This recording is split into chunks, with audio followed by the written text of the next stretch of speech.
Hello students, welcome to the lecture number 9 of class 12th physics unit electrostatics।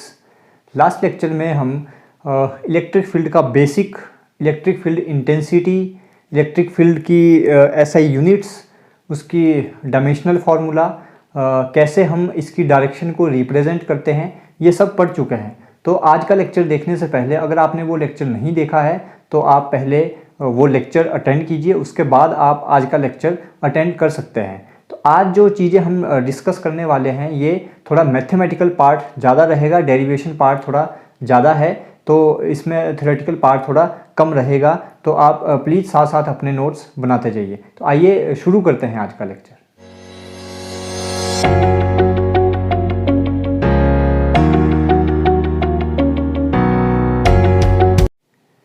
Very first topic today we are going to discuss is we have to calculate electric field due to a point charge। तो किस तरह से हमारी approach रहेगी इस derivation को करने की, पहले दिमाग में ये क्लियर कर लेते हैं, उसके बाद कैसे प्रोसीड करना है वो यहाँ पे देखते हैं। तो देखिए, हमें निकालनी है electric field due to a point charge किसी भी पॉइंट पर। तो हमें पता है, जो अभी तक हम पढ़ चुके हैं, एक ओवरऑल आइडिया पहले लेते हैं। हमें पता है दैट इलेक्ट्रिक फील्ड को हमने कल लिखा था दैट इज़ F/Q0। इसका मतलब अगर मुझे F पता चल जाए तो मैं इलेक्ट्रिक फील्ड की वैल्यू किसी भी पॉइंट पर फाइंड आउट कर सकता हूँ। तो पहले सबसे पहली अप्रोच हमारी रहेगी दैट इज़ फोर्स निकालने की। फोर्स कौन सी? Electrostatic force. और हमें पता है इलेक्ट्रोस्टैटिक जो फोर्स हमने पढ़ी थी ये वेक्टर क्वांटिटी है। सिमिलरली हमारी इलेक्ट्रिक फील्ड भी वेक्टर क्वांटिटी थी, लास्ट लेक्चर में हम डिस्कस कर चुके हैं। तो जब भी हम डेरिवेशन करेंगे तो हमें मैग्नीट्यूड के साथ साथ यहाँ पे डायरेक्शन भी दिखानी पड़ेगी। तो इस चीज़ को, इस डेरिवेशन को प्रोसीड करने के लिए जो हम ऑलरेडी पहले जब हमने फोर्स कैलकुलेट की थी दो चार्जेस के बीच में, वहाँ पर भी हमने वेक्टर नोटेशन में जब लिखा था तो हमने यूनिट वेक्टर कंसीडर किया था। सेम अप्रोच हम यहाँ पर भी लेके चलेंगे।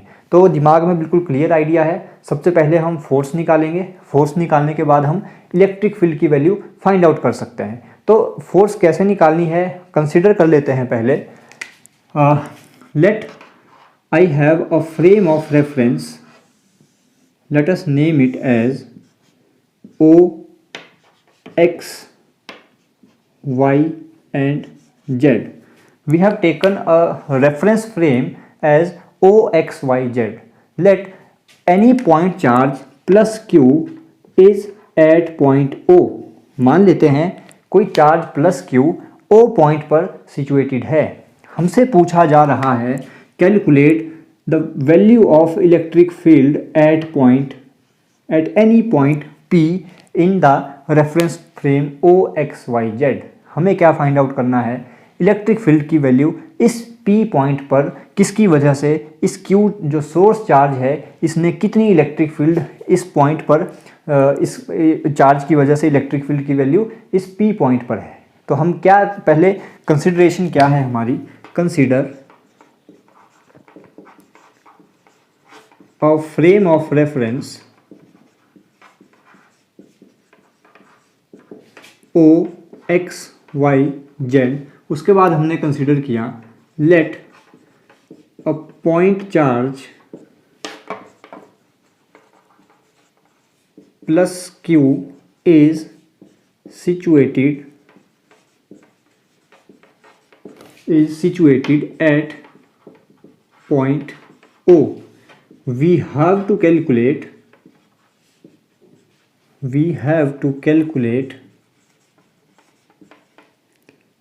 value of electric field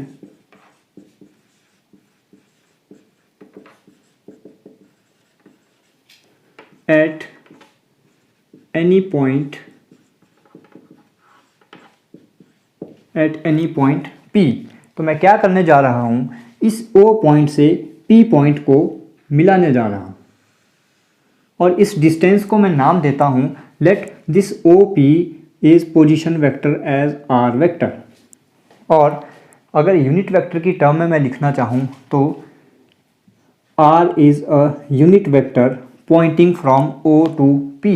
O से P की तरफ हमने यूनिट वेक्टर भी दिखाया है that is R is unit vector. और अगर पोजीशन वेक्टर की टर्म में देखना हो तो OP is a position vector, we have taken it as R vector. So हमने क्या कंसिडर किया, let OP position vector as R vector. अब नेक्स्ट टास्क हमारा है फोर्स कैलकुलेट करना। तो दिमाग में बिल्कुल क्लियर है, जब हमने कूलम्ब्स लॉ पढ़ा था तो फोर्स निकालने के लिए हमेशा हमें दो चार्जेस की ज़रूरत पड़ती है, लेकिन अगर आप यहाँ पे नोटिस करें तो हमारे पास सिर्फ एक चार्ज प्रेजेंट है, दैट इज़ प्लस Q, और वो हमने फ्रेम ऑफ रेफरेंस के O पॉइंट पर रखा है। अब दूसरा चार्ज हमारे पास यहाँ पे गिवन नहीं है, तो यहाँ पे ज़रूरत पड़ती है हमें टेस्ट चार्ज की, जो हम लास्ट लेक्चर में डिस्कस कर चुके हैं कि टेस्ट चार्ज क्या होता है। तो अपनी कैलकुलेशन के लिए हम इस P पॉइंट पर रखने जा रहे हैं a test charge that is Q0। तो हमने क्या किया, फोर्स कैलकुलेट करने के लिए हमें दो चार्जेस की ज़रूरत थी, तो एक चार्ज हमें गिवन था, दूसरा चार्ज हमने अपने कैलकुलेशन पर्पज़ के लिए ले लिया test charge that is Q0।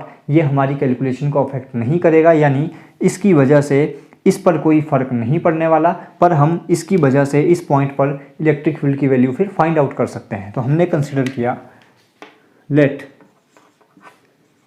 A positive test charge is placed at point P. Let any positive test charge is placed at point P. अब हमें फोर्स देखनी है, पहले फोर्स की डायरेक्शन देख लेते हैं, डायरेक्शन क्या होगी। ये भी पॉजिटिव चार्ज है, ये भी पॉजिटिव चार्ज है, एक दूसरे को रिपेल करेंगे, यानी फोर्स की डायरेक्शन कुछ इस डायरेक्शन में रहने वाली है। This would be the direction of force. और हमने ये भी पढ़ा था कि जो डायरेक्शन फोर्स की होती है वही डायरेक्शन इलेक्ट्रिक फील्ड की भी रहती है। तो मैं ये भी लिख सकता हूँ कि इलेक्ट्रिक फील्ड की डायरेक्शन भी इस P पॉइंट पर कुछ इसी डायरेक्शन में रहने वाली है। इन दो चार्जेस को मिलाने वाली जो लाइन होती है, इन दोनों को ज्वाइन करने वाली जो लाइन होती है, उसी लाइन के अलोंग फोर्स लगती है, उसी लाइन के अलोंग इलेक्ट्रिक फील्ड की डायरेक्शन भी रहेगी। तो अगर मैं फोर्स की वैल्यू अब लिखना चाहूँ, force at point P due to, इस चार्ज को हम बोलते हैं source charge, due to source charge at O, इसकी वैल्यू कितनी होगी, that is F vector will be equal to 1/4 pi epsilon naught Q1 Q2, Q1 is Q, Q2 is Q0 upon R का square, and this R is distance is R का square. और अगर साथ में direction दिखानी है तो हमें एक यूनिट वेक्टर लिखना पड़ेगा, that unit vector is R unit vector. और ये वेक्टर किस डायरेक्शन में है, जिस डायरेक्शन में हमारी फोर्स लग रही है, दैट इज अलोंग OP। तो आप यहाँ पे ब्रैकेट में लिख भी सकते थे, that is R unit vector is along OP। Otherwise diagram में हमें बिल्कुल क्लियर है कि R यूनिट वेक्टर किस डायरेक्शन में पॉइंट कर रहा है। So this is the value of force. और अगर मैं सिर्फ मैग्नीट्यूड की बात करूं तो if I am writing only magnitude, तो मैग्नीट्यूड कितना है, दैट इज़ यहाँ तक 1/4 pi epsilon naught Q0 upon R का स्क्वायर। इसे भी हम फर्दर सॉल्व करके लिख सकते थे। यूनिट वेक्टर को अगर मैं वेक्टर की फॉर्म में लिखना चाहूँ तो वो हम लिख सकते थे। Otherwise let us move toward value of electric field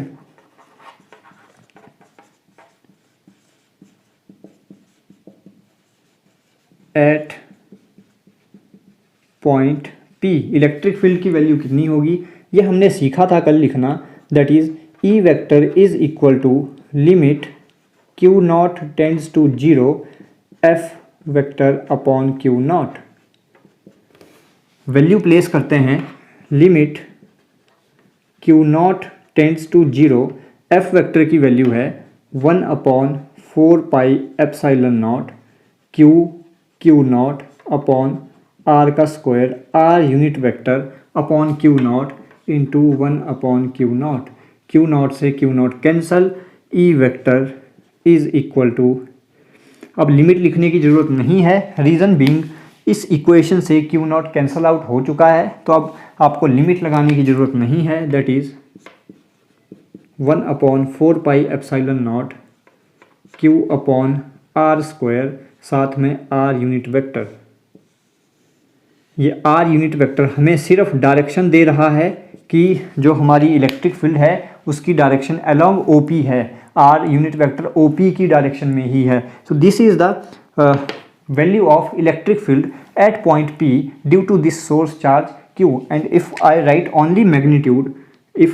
only magnitude not vector form, so this value will be 1/4πε0 Q/r². So this is the magnitude only. I'm not writing here direction, this is the magnitude value. So please pause the video to note it down.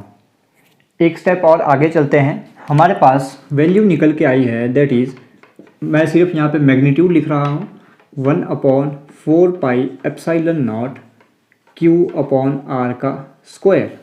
अगर आप यहाँ पे notice करें तो हमें एक चीज़ यहाँ से मिल रही है, that is E is inversely proportional to the square of distance between source charge and test charge. इसका मतलब जैसे जैसे सोर्स चार्ज और टेस्ट चार्ज के बीच की डिस्टेंस बढ़ती जाएगी, इलेक्ट्रिक फील्ड की वैल्यू उतनी ही कम होती जाएगी। Reason being these are inversely proportional to each other. तो यहाँ से हमें दो चीज़ें क्या मिलती हैं, दैट इज़, पहले चीज़ हमें यहाँ से मिलती है, that is electric field is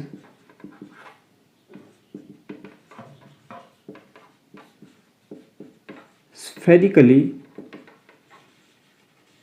symmetric around source charge. Electric field is inversely proportional to the square of distance. तो आप बोल सकते हैं that electric field is spherically symmetric around source charge. दूसरी चीज़ हमें यहाँ से क्या पता चलती है, that is, दूसरी चीज़ हमें पता चलती है कि हम इलेक्ट्रिक फील्ड को रिप्रेजेंट कैसे कर सकते हैं। सो what would be the representation of electric field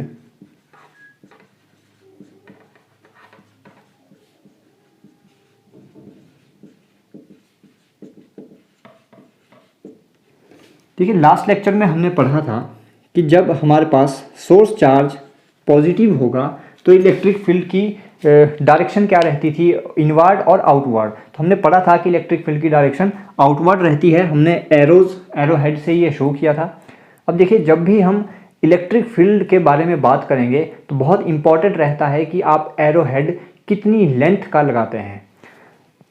जैसे जैसे डिस्टेंस बढ़ती जाएगी इलेक्ट्रिक फील्ड की वैल्यू उतनी ही कम होती जाएगी। तो जैसे जैसे हम दूर जाते जाएंगे वैसे वैसे इलेक्ट्रिक फील्ड कम होती जाएगी, जो हमारा एरो की लेंथ होगी वो भी उतनी ही छोटी होती जाएगी। तो इस चार्ज के, सोर्स चार्ज के बिल्कुल पास इलेक्ट्रिक फील्ड की वैल्यू ज़्यादा होगी, यानी जो मैं एरो हेड शो करूँगा वो लंबा होगा कुछ इस तरह से, और ये बिल्कुल एक बराबर होने चाहिए। हमने बोला है स्फेरिकली सिमेट्रिक है, तो जब आप चारों तरफ इस तरह से एरो हेड शो करोगे तो इनकी जो लेंथ है वो इक्वल रहनी चाहिए। जैसे जैसे हम इस सोर्स चार्ज से दूर जाते जाएंगे इलेक्ट्रिक फील्ड की वैल्यू कम होती जाएगी, यानी अब जो एरो हम शो करेंगे उनकी लेंथ थोड़ी छोटी हो जाएगी, कुछ इस तरह से, कुछ इस तरह से। तो इन एरो का बहुत रोल रहता है, जहाँ से हम देख के बता सकते हैं कि इलेक्ट्रिक फील्ड की वैल्यू बढ़ रही है या कम हो रही है। ये था जब चार्ज हमारे पास पॉजिटिव है तो इलेक्ट्रिक फील्ड की डायरेक्शन आउटवर्ड थी। सिमिलरली फॉर नेगेटिव चार्ज, इस चार्ज के आसपास इलेक्ट्रिक फील्ड की वैल्यू ज़्यादा होगी, जैसे जैसे दूर जाएंगे इलेक्ट्रिक फील्ड की वैल्यू कम होती जाएगी। तो एरो लेंथ उसी हिसाब से यहाँ पर एरो की लेंथ बड़ी होगी,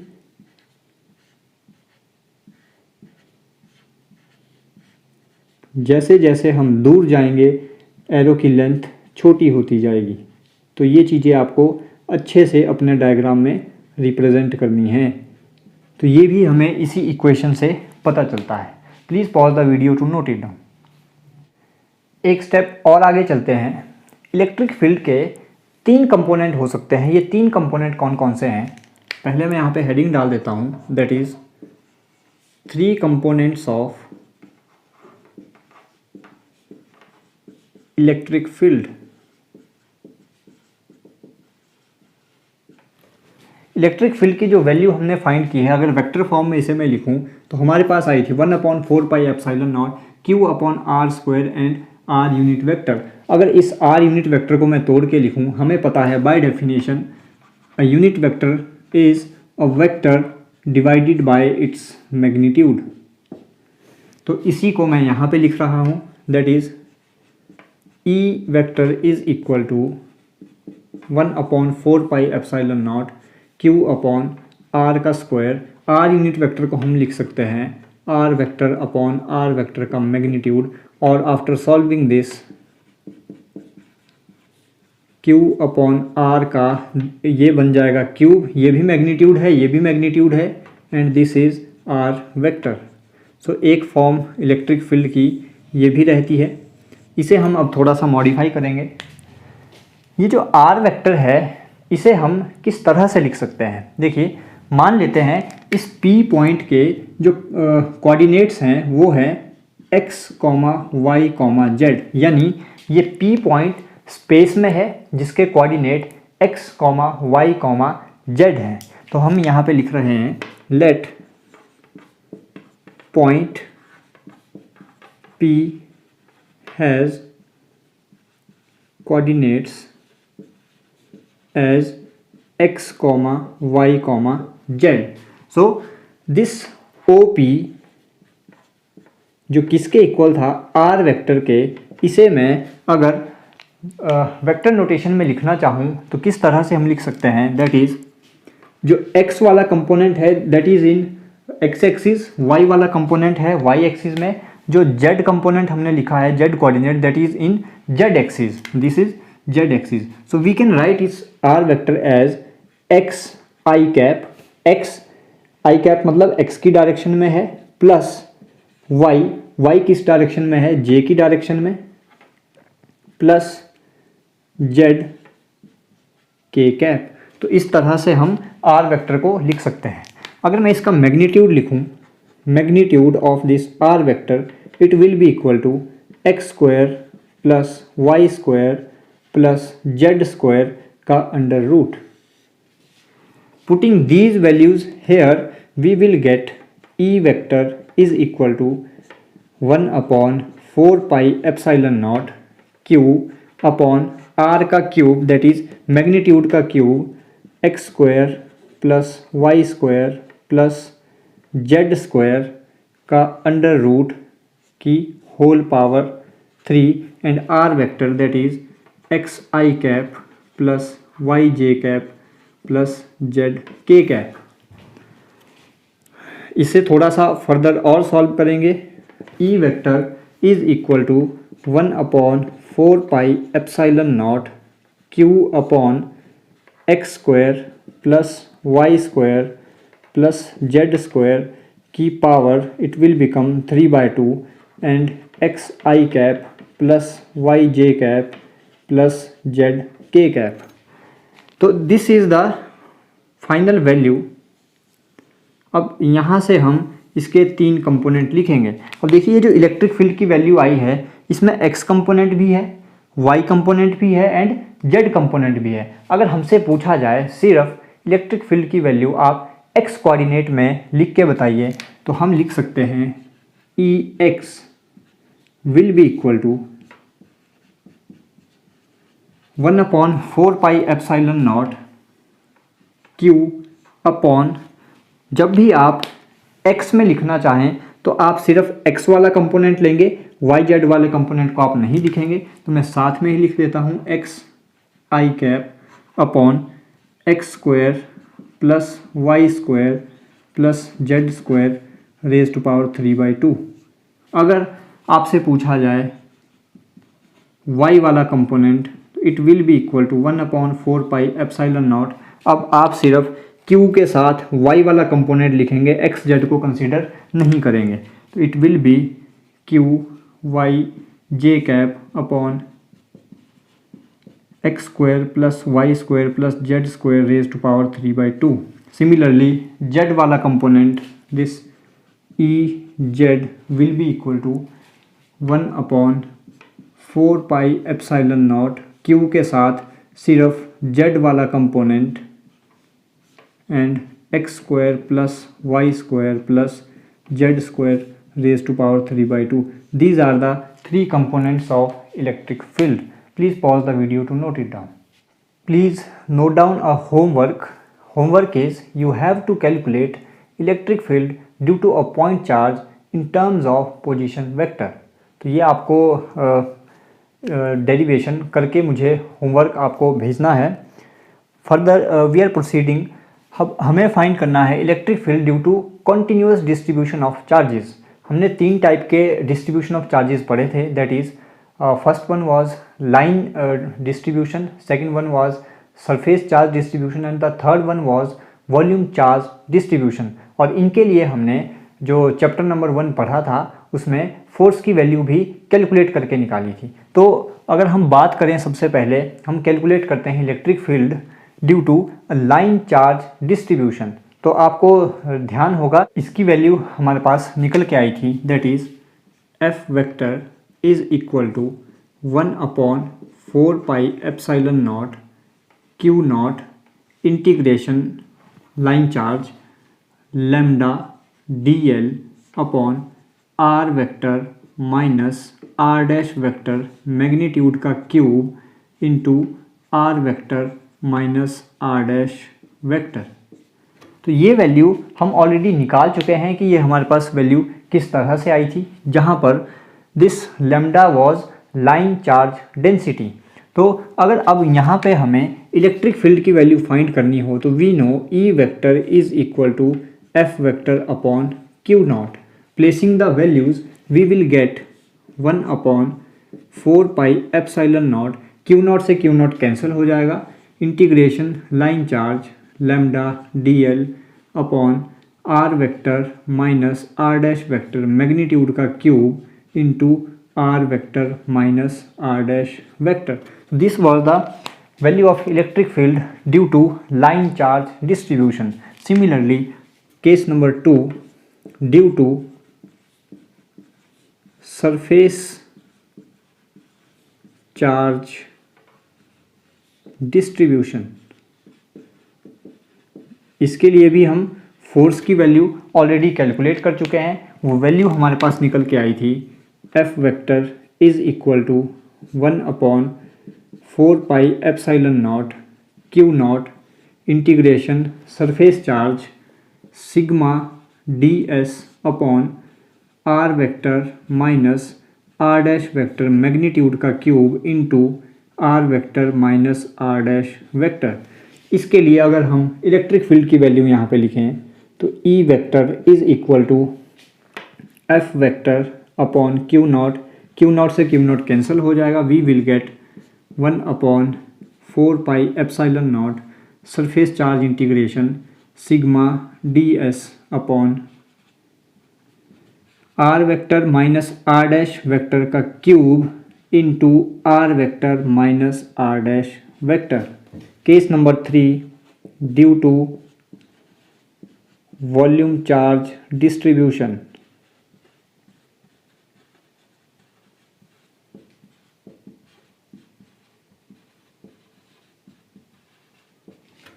वॉल्यूम चार्ज डिस्ट्रीब्यूशन की वजह से भी हम फोर्स की वैल्यू ऑलरेडी निकाल चुके थे. वो वैल्यू हमारे पास निकल के आती है F vector is equal to 1/4πε0 Q naught volume integration rho into D V upon R vector minus are dash vector magnitude का cube into R vector minus are dash vector. इसके लिए अगर हम इलेक्ट्रिक फील्ड की value लिखना चाहें तो E vector will be equal to F vector upon Q naught. Q naught से Q naught cancel. We will get 1/4πε0 volume integration rho D V upon R vector minus are dash vector का cube into R vector minus are dash vector. तो इस तरह से हम different charge distribution के लिए भी इलेक्ट्रिक फील्ड की वैल्यू यहाँ पर लिख सकते हैं. Please pause the video to note it down. Next topic जो हम करने जा रहे हैं that is very important for the board exams. इसे बहुत ध्यान से समझिएगा। जो भी हम कंसिडरेशन पार्ट यहाँ पे लिखने जा रहे हैं बहुत इंपॉर्टेंट रहता है, आपको ज़रूर ये नोट डाउन करना है हम क्या क्या यहाँ पे अज्यूम करने वाले हैं। तो टॉपिक जो हम करने वाले हैं that is electric field due to a circular loop of charge. तो हमने क्या क्या कंसिडरेशन की हैं। हमने सबसे पहले एक loop of metallic wire consider की है जिसकी लूप कैसी है, सर्कुलर लूप है। थिकनेस इसकी बहुत हमने नेग्लिजिबल ली है, यानी थिकनेस का हमारी कैलकुलेशन के ऊपर कोई भी इम्पेक्ट नहीं पड़ेगा। उसके बाद हमने क्या लिया है, इस जो सर्कुलर लूप है इसकी रेडियस हमने ले ली small a। Next, suppose that total charge Q is uniformly distributed throughout this circular loop. तो हम इस सर्कुलर लूप के अराउंड एक चार्ज Q यूनिफॉर्मली डिस्ट्रीब्यूट कर देते हैं। कुछ इस तरह से यूनिफॉर्मली डिस्ट्रीब्यूट रहेगा चार्ज।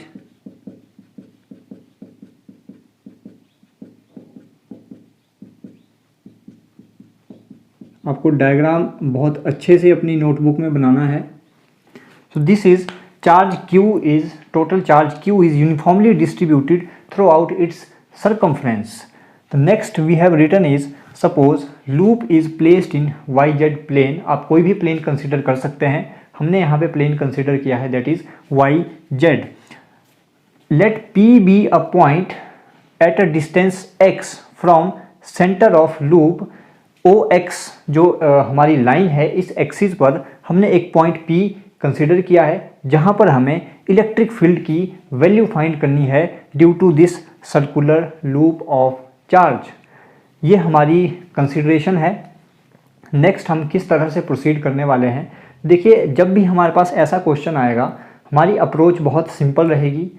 पहले हम इस लूप का एक छोटा सा पार्ट कंसिडर करेंगे, उस छोटे से पार्ट की वजह से P पॉइंट पर इलेक्ट्रिक फील्ड की वैल्यू क्या है वो फाइंड आउट करेंगे। अगर वो वैल्यू हमें मिल जाती है तो हमें पता है छोटी वैल्यू से हम बड़ी वैल्यू किस तरह से निकाल सकते हैं, यानी छोटी वैल्यू से निकालने के बाद बड़ी वैल्यू की अगर हमें इलेक्ट्रिक फील्ड इस P पॉइंट पर निकालनी है तो हम इंटीग्रेशन कर देंगे। तो सबसे पहले हम क्या करेंगे, एक छोटे से पार्ट की वजह से इस P पॉइंट पर इलेक्ट्रिक फील्ड कितनी होगी पहले वो फाइंड आउट करते हैं। तो हम कंसिडर करने जा रहे हैं, consider an elementary portion. Elementary means very small. Consider an elementary portion of the loop having length dl। तो मैं इस सर्कुलर लूप में से एक छोटा सा पार्ट, एक छोटा सा एलिमेंट्री पोर्शन जिसको मैं नाम दे रहा हूँ ए बी कट करने जा रहे हैं, जिसकी लेंथ कितनी है, इस ए बी छोटे से पार्ट की लेंथ है dl। हमने यहाँ पे लिख लिया है कंसिडर एलिमेंट्री पोर्शन, आप यहाँ पे साथ में लिख भी सकते थे। हमने लिया है elementary portion A B of the loop having length dl। अब मान लेते हैं इस छोटे से एलिमेंट्री पोर्शन ए बी पर चार्ज है dq। Let charge on this elementary portion AB is dq। मान लेते हैं इस छोटे से एलिमेंट्री पोर्शन पर चार्ज कितना है dq। अब इस dq की वैल्यू कितनी होगी, टू फाइंड, सबसे पहले हम फाइंड करते हैं टू फाइंड dq कि इस dq की वैल्यू कितनी होगी। तो इसके लिए मैं बड़ा सिंपल यूनिटरी मेथड लगा रहा हूँ। यूनिटरी मेथड क्या है, हमने बोला सबसे पहले जब हमने कंसिडरेशन लिखी थी कि जो चार्ज Q है वो through out it's circumference distributed है यूनिफॉर्मली, यानी मैं कह सकता हूँ that charge Q is distributed throughout it's circumference, और इस सर्कुलर लूप की सर्कमफ्रेंस कितनी होगी that is 2πa। Q charge, इसकी सर्कमफ्रेंस यानी कितनी लेंथ, 2πa लेंथ पर यूनिफॉर्मली डिस्ट्रीब्यूटेड है। अगर मैं पूछूं वन चार्ज कितनी लेंथ पर डिस्ट्रीब्यूटेड होगा, तो that is 2πa upon Q, हमें निकालना है DL लेंथ पर कितना चार्ज होगा। तो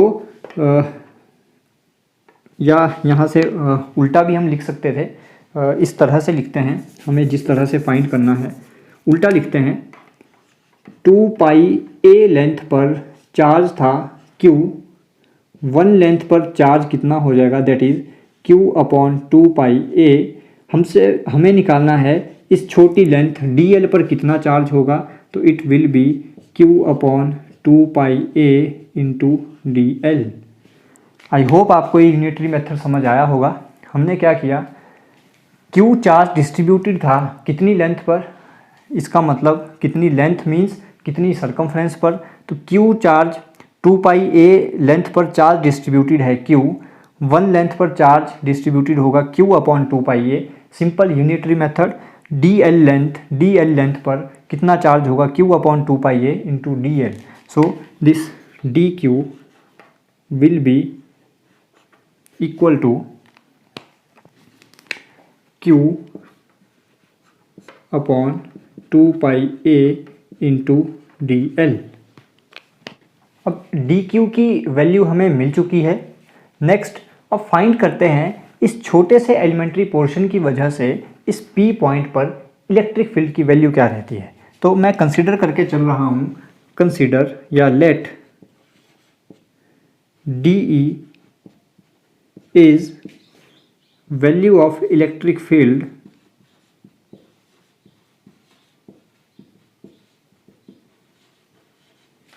ड्यू टू elementary portion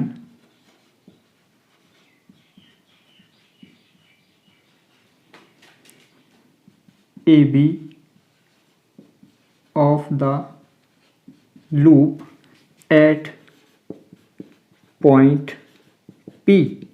हमने माना कि इस P पॉइंट पर इस एलिमेंट्री पोर्शन की वजह से इलेक्ट्रिक फील्ड की वैल्यू है DE, स्मॉल वैल्यू। मैं इस AB पोर्शन का जो सेंटर पॉइंट है C, इसे P पॉइंट के साथ यहाँ पे मिला रहा हूँ।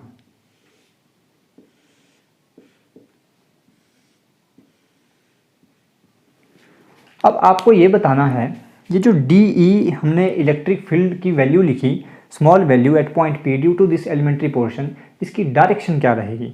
तो हमें सिंपल कंसेप्ट पता है, इलेक्ट्रिक फील्ड की डायरेक्शन वही रहती है जो डायरेक्शन फोर्स की रहती है। और हम अगर हमें यहाँ पे फोर्स की वैल्यू निकालनी है तो हम क्या करेंगे, यहाँ पर एक छोटा सा पॉजिटिव टेस्ट चार्ज रखेंगे। मान लीजिए मैंने यहाँ पे छोटा सा positive test charge Q0 place किया, तो फोर्स की डायरेक्शन क्या रहेगी, ये भी पॉजिटिव चार्ज, ये भी पॉजिटिव चार्ज एक दूसरे को रिपेल करेंगे, और डायरेक्शन क्या रहेगी, इन दोनों को ज्वाइन करने वाली लाइन के अलोंग, यानी इसी लाइन के अलोंग अगर इस लाइन को मैं आगे बढ़ाऊँ तो DE की वैल्यू यही रहने वाली है जो वैल्यू फोर्स की होगी। अब अगर मैग्नीट्यूड हमें लिखना हो, मैग्नीट्यूड ऑफ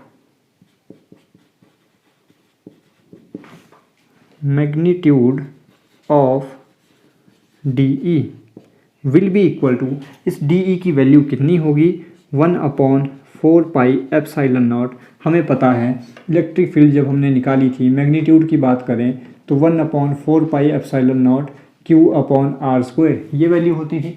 अगर विजिबल नहीं है यहाँ पे लिख रहा हूँ, E की वैल्यू होती थी 1/4 पाई एप्सिलॉन नॉट Q/r²।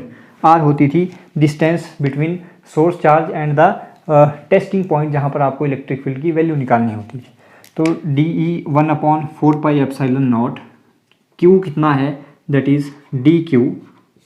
इस एलिमेंट्री पोर्शन की वजह से हम P पॉइंट पर इलेक्ट्रिक फील्ड की वैल्यू निकाल रहे हैं, तो इस एलिमेंट्री पोर्शन पर चार्ज कितना है, that is DQ upon distance, distance is CP का स्क्वायर, CP का स्क्वायर। इसके आगे बढ़ने से पहले please pause the video to note it down. ये वैल्यू हमारे पास निकल के आई है, the magnitude of DE is 1/4 pi epsilon naught DQ upon CP का square. Now let us find what is this CP।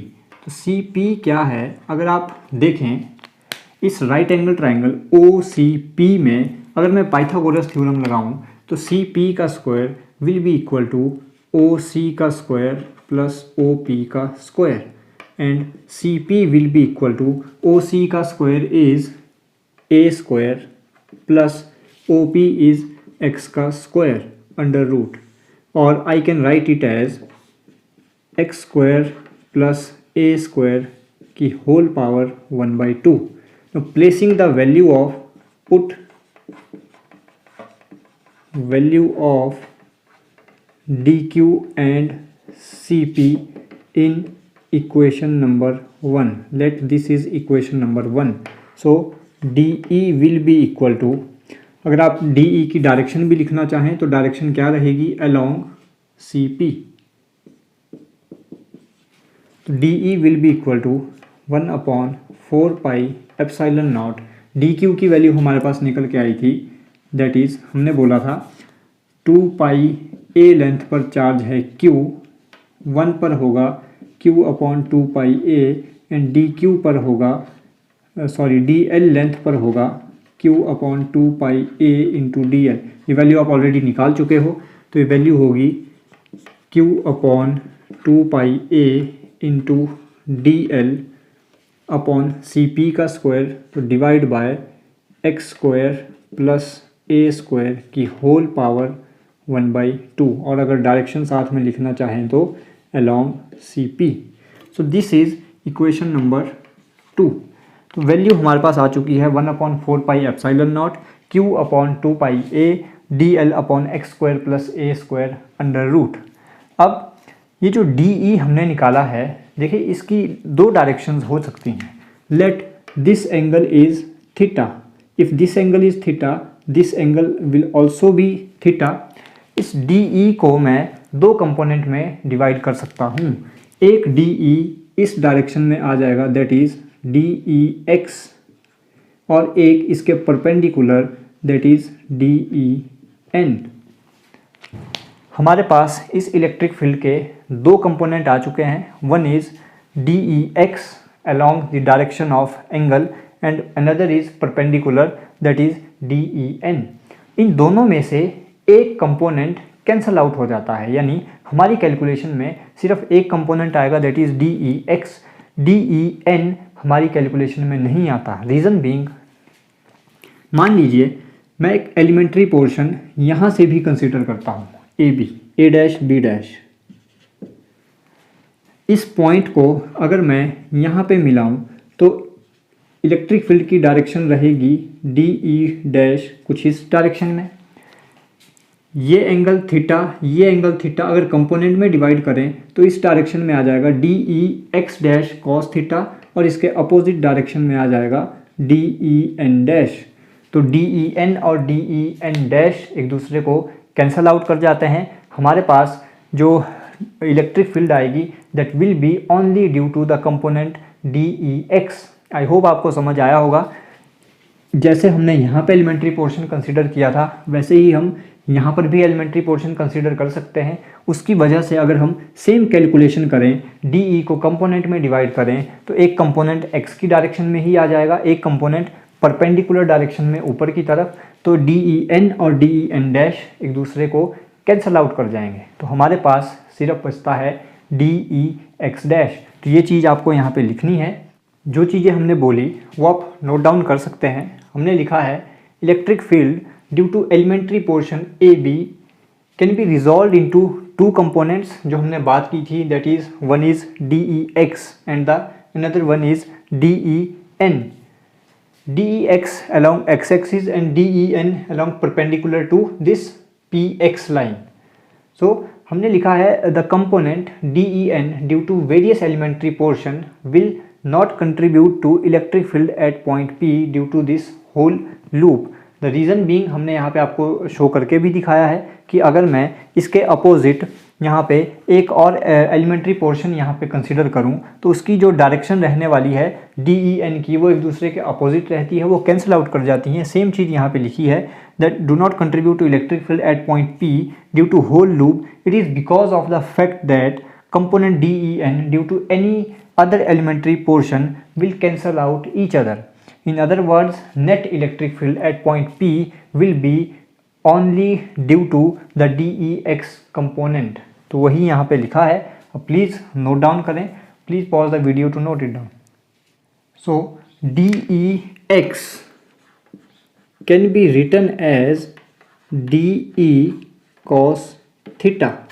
D E x को मैं लिख सकता था d E cos theta and d E n को मैं लिख सकता था d E sine theta. Component में डिवाइड करना हमें आता है। So now find the value of cos theta. अगर कॉस थीटा हमें निकालना है तो आप राइट एंगल ट्राइंगल ले सकते हैं। In right angle triangle O P C, in triangle O P C this cos theta is equal to O P upon P C. Placing the value of O P is X, P C और C P हम निकाल चुके हैं, that is X square plus A square की power 1/2। Putting these values in equation number 2, और आप कह सकते हैं कि आप इक्वेशन नंबर 3 में पुट इन इक्वेशन नंबर 3, तो D E X will be equal to D E, और डी ई की वैल्यू है 1/4 pi epsilon naught Q D L upon 2 pi A X square plus A square की power 1/2 into x upon x square plus ए square की power 1/2। कुछ गड़बड़ तो नहीं है, एक बारी चेक कर लीजिए। जब हमने डी ई लिखा था तो आप ध्यान दीजिएगा, डी ई था 1/4 pi epsilon naught d q upon C P का स्क्वायर। तो यहाँ पर अंडर रूट नहीं आएगा, या आप करेक्ट कर लीजिएगा, यहाँ पर अंडर रूट नहीं आएगा, यानी यहाँ पर अंडर रूट नहीं होगा। प्लीज़ ये करेक्शन कर लीजिएगा। सी पी का स्क्वायर था, सी पी का स्क्वायर में अंडर रूट नहीं आएगा, अंडर रूट हमने हटा दिया है। इसको थोड़ा सा सॉल्व करके लिखूँ, so D E X will be equal to 1/4 pi epsilon naught Q D L upon 2 pi A X square plus A square into x square plus a square raised to power half. So it will become x upon x square plus a square raised to power 3/2. Equation number 4. Please pause the video to note it down. यहाँ तक जो हमारे पास value आ चुकी है ये है electric field due to this elementary portion, पर हमें फाइंड करनी थी electric field at point P due to this whole circular loop. So electric field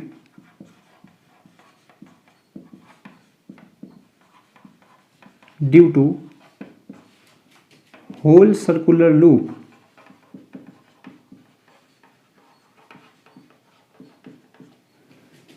that E will be equal to integration of this dEx, और dEx की value हमारे पास कितनी है, that is 1/4 pi epsilon naught Q D L upon 2 pi a into x upon x square plus A square raise to power 3/2 integration total loop.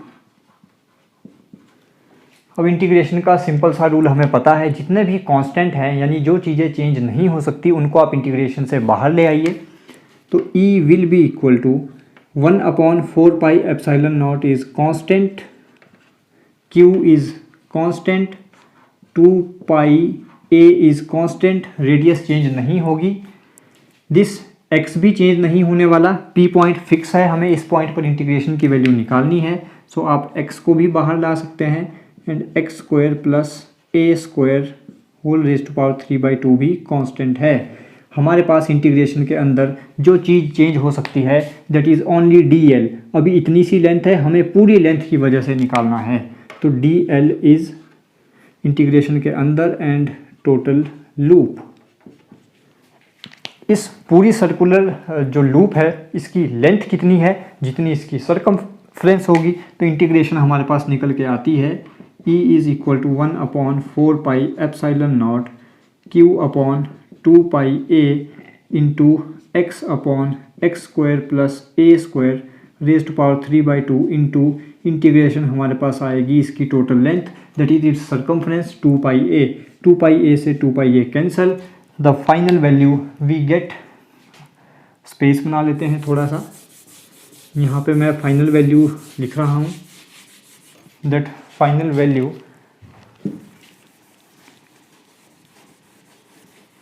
is this E is equal to 1/4 pi epsilon naught Q, और आप ऐसे भी लिख सकते थे, थोड़ा सा sort out करके लिखूँ, Q/4 pi epsilon naught x square plus a square raise to power 3/2। और अगर आपको साथ में डायरेक्शन भी दिखानी है तो डायरेक्शन क्या रहेगी, अलोंग px, और you can write along ox। तो अगर डायरेक्शन भी दिखानी हो तो along ox। Please pause the video to note it down before we proceed to its special cases. Special cases, case number 1, if point P lies at center of loop. अगर point P इस loop के center पर ही lie करे, इसका मतलब क्या है, दिस इम्प्लाइज x, ये डिस्टेंस 0 हो जाएगी, पॉइंट P यहीं पर होगा। अगर मैं x को यहाँ पे 0 पुट करूँ, we will get as E equal to 0। तो आपको ध्यान रखना है, at center of loop electric field, value of electric field will be 0। Case number 2,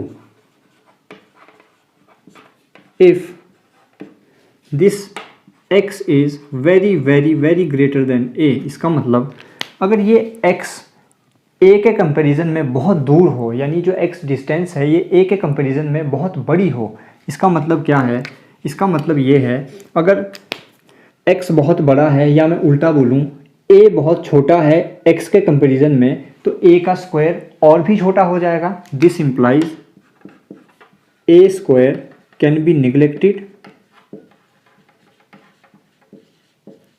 तो इलेक्ट्रिक फील्ड की वैल्यू हमारे पास आएगी, that is E equal to Q/4 pi epsilon naught x upon x square से square cancel, it will become x cube, और अगर हम काट दें तो it will become E is equal to Q/4 pi epsilon naught 1/x का square. और अगर आप साथ में डायरेक्शन दिखाना चाहें तो direction will be along ox। These are the special cases of electric field due to a circular loop of charge. This topic is very important for your board exams. इस derivation को बहुत ध्यान से आप revise कीजिएगा, अपने पास note down कीजिएगा। आपको कोई डाउट रहता है तो प्लीज़ अगला डेरिवेशन करने से पहले इसके कोई डाउट्स हैं तो प्लीज़ प्लीज़ प्लीज़ क्लियर कीजिएगा। आज के लेक्चर में फ़िलहाल इतना ही। Thank you so much.